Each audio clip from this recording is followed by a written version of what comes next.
Setelah kawanan binatang buas itu bergantian memperkosa gadis itu, mereka bersiap membunuhnya untuk membungkamnya. Tanpa diduga, gadis itu tiba-tiba merentangkan tangannya dan melompat ke dalam sungai. Namun polisi itu menunggu selama 3 jam tapi tidak ada mayat yang muncul. Jika mereka ketahuan, mereka pasti akan menghadapi hukuman penjara seumur hidup. Namun yang tidak mereka duga ialah mereka mencari selama 3 hari 3 malam namun tidak dapat menemukan mayatnya. Untuk mencegah masalah di masa mendatang, polisi itu memerintahkan semua orang untuk menggeledah secara bergiliran 24 jam sehari. Yang lain kembali ke rumah gadis itu dan menghancurkan semua bukti kejahatan mereka. Bahkan mobil gadis itu pun hancur berkeping-keping oleh mereka. Tapi ketika mereka mengira segalanya berjalan lancar tanpa ada yang menyadarinya, kejadian aneh menimpa mereka satu demi satu. Hari itu pria gendut tiba-tiba mendatangi teman-temannya dengan tergesa-gesa dan mengatakan bahwa kameranya hilang entah kemana. Awalnya mereka berdua tidak menanggapi serius, namun saat si gendut mengatakan di dalamnya ada bukti kejahatan mereka, mereka pun langsung murka dan menangkap si gendut serta memukulinya. Namun sebelum pria itu melampiaskan amarahnya, sesuatu terjadi di rumah polisi tersebut karena sebuah rekaman video muncul di rumahnya yang membuat polisi tersebut langsung kebingungan. Untuk menyelidiki rekaman video itu, polisi yang kesal itu bergegas menghampiri pria gemuk itu. Tapi pria gemuk itu tidak tahu apa yang sedang terjadi dan polisi yang marah itu memasukkan kaset video langsung ke mulut pria gendut itu. Tapi ketika semua orang bingung, sesuatu terjadi pada adik pria itu. Karena mendengar suara gadis itu, ia pun berlari ke rumah gadis itu dengan tergesa-gesa. Tapi ketika ia hendak masuk ke dalam rumah untuk memeriksa, tiba-tiba kakinya terpeleset dan ia pun pingsan. Ketika ia perlahan terbangun, gadis itu muncul di depannya, menatapnya.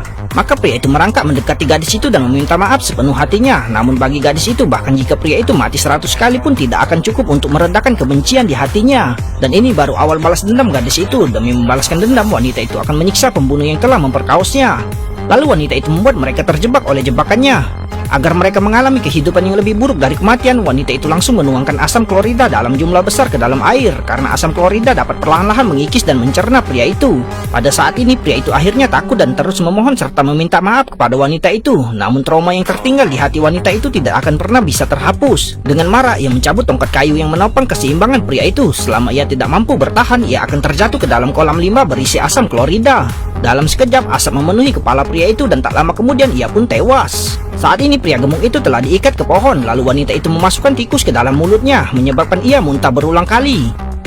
Lalu wanita itu mengeluarkan 2 kail pancing, mengaitkannya ke kelopak mata pria gendut itu dan mengikatkan 2 tali pancing ke pohon sehingga ia bisa menyaksikan dirinya sendiri disiksa sampai mati. Akhirnya wanita itu mengeluarkan seekor ikan mati, mengeluarkan organ dalamnya, lalu mengoleskan secara merata ke wajah pria gemuk itu. Bau amis yang kuat dengan cepat menarik sejumlah besar burung gagak dan mereka mulai memakan makanan itu langsung ke wajah pria gemuk itu. Saat ini pria itu tidak tahu bahwa komplotannya telah terbunuh dan ia terus menggoda gadis itu. Ketika pria itu terbangun, ia mendapati kedua kakinya telah diikat erat dengan tali. Sebagai provokator kejahatan, nasibnya akan lebih buruk dari kematian. Karena wanita itu telah mengeluarkan tang dari sakunya dengan paksa dan mencabut semua gigi pria itu. Ia meminta wanita itu agar memberinya kematian yang cepat, tapi bagaimana tega wanita itu memberinya mati begitu mudah. Pada akhirnya pria itu tewas karena shock dan kehilangan banyak darah. Sasaran balas dendam terakhir gadis itu adalah polisi korup di kota kecil itu. Tepat ketika ia menjawab telepon putrinya mengatakan kepadanya bahwa ada seorang teman telah datang ke rumah.